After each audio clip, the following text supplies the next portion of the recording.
Have you ever pondered over the difference between server-side and client-side vulnerabilities? It's a fascinating topic, teeming with nuances that could change your perspective on cybersecurity. So buckle up and prepare your mind for an enlightening journey through the digital landscape. Firstly, it's essential to understand that server-side and client-side vulnerabilities are both critical aspects of cybersecurity. They represent two halves of a whole, each having its unique characteristics and potential threats. Let's begin with server-side vulnerabilities. These occur in the server software or hardware and can potentially affect everyone using the server. It's like a crack in the foundation of a building. If the foundation is weak, the entire structure is at risk.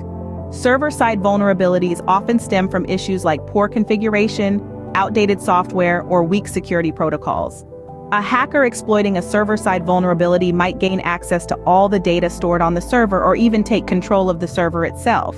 Now picture a scenario where the foundation of the building is solid, but there's a weak lock on one of the doors.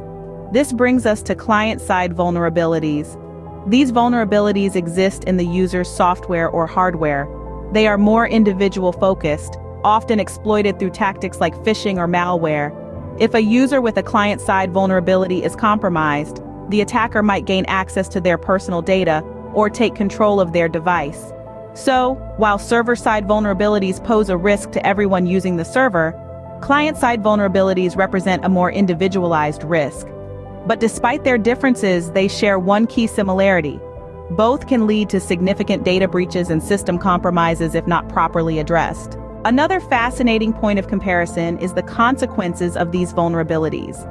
A server-side vulnerability, due to its wider reach, can lead to massive data breaches impacting thousands or even millions of users.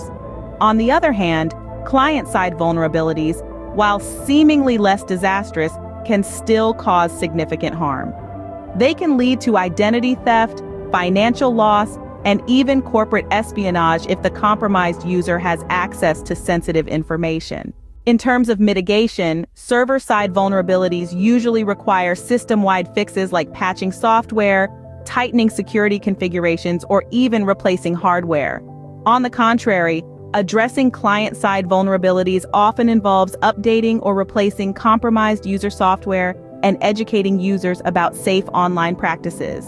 In summary, server-side and client-side vulnerabilities represent two different faces of the cybersecurity coin. Server-side vulnerabilities are like cracks in the foundation, affecting everyone on the server and potentially leading to massive data breaches. Client-side vulnerabilities, in contrast, are more like weak locks on a door, more individualized but still potentially leading to serious consequences like identity theft and financial loss. Despite their differences, both types of vulnerabilities underscore the importance of robust and proactive cybersecurity measures.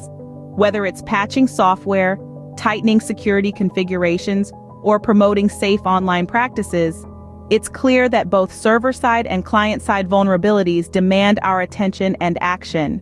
So the next time you're navigating the digital world, remember that cybersecurity isn't just about protecting servers or individual devices.